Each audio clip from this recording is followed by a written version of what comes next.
So your worksheet today is called Graphing Logarithmic Equations, but we could have easily called it what instead?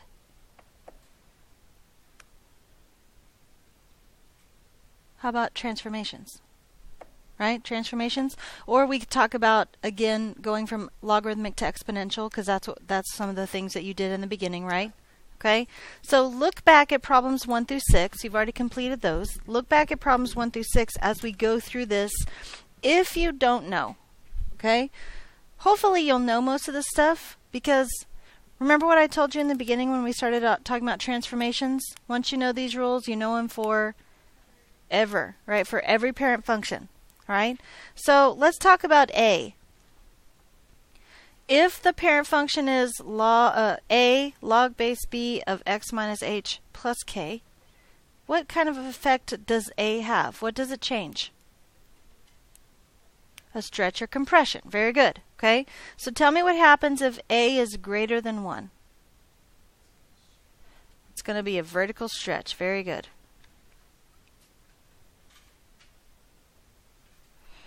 Tell me what's going to happen if A is between 0 and 1.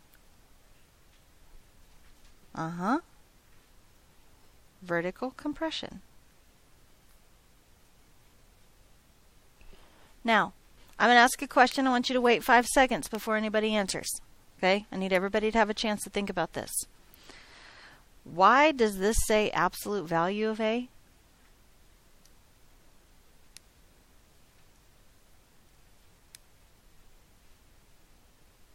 Anybody?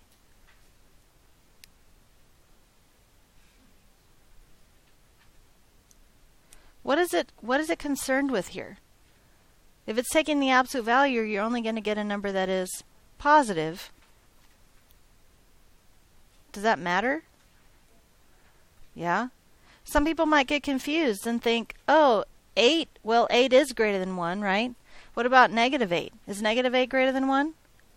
Except, doesn't negative 8 cause a vertical stretch? Okay, so we have to think about that when we're talking about vertical stretch. Okay, what is it? What about this one down here? What does this even say? A is less than 0. What happens when A is less than 0?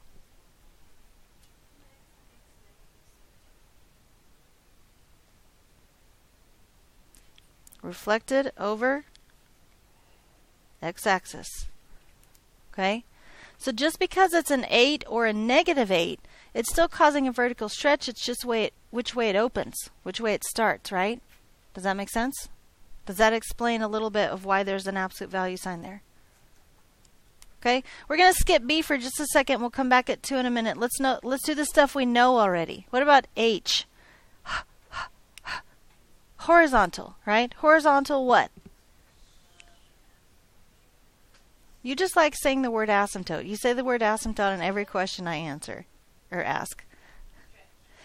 No. Horizontal shift, right? So if we're subtracting H, if it says x minus 2, where's that going to go? To the right, okay? So it's going to shift right. What if we're adding H? X plus 2.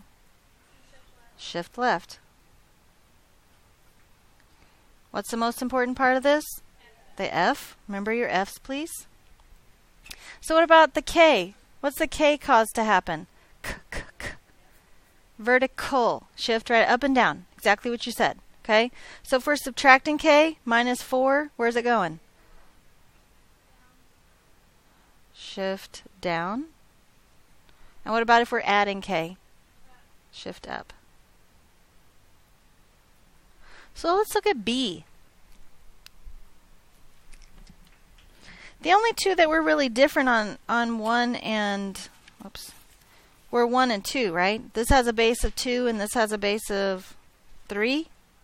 Could you tell? Could you tell any difference? Where am I? There I am. Could you tell any difference?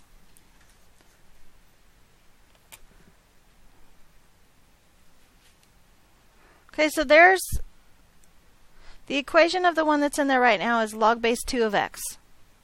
Okay? So what if I put in log base 5 of x? See log base 5 of x? How's that different? And what if I put in log base 10 of x? Whoa, tab. Wait, do I have to write a 10? Oh, so let's just put log of x. Huh. What changes when b changes?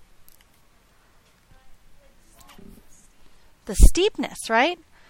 Except steepness usually affects like a vertical stretch or compression.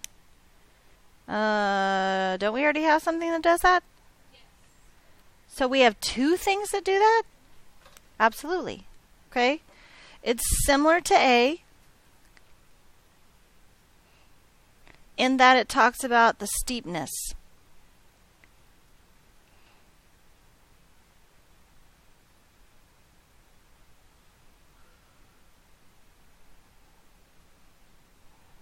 Why didn't I put it's the same as A? Yeah, it's not at all, is it?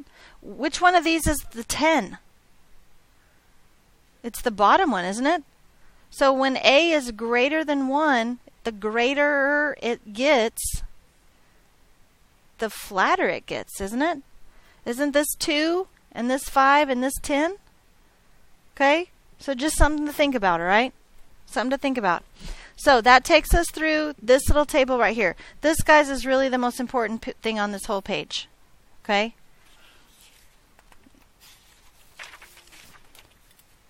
Look here. I'm going to show you how to do number 12. Okay? How is this different from what we just did?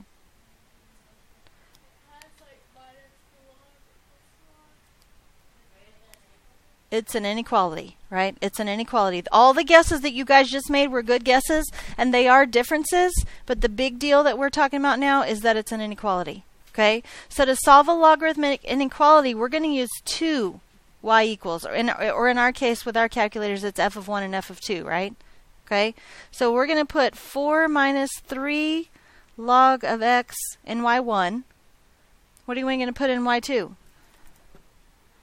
3.8.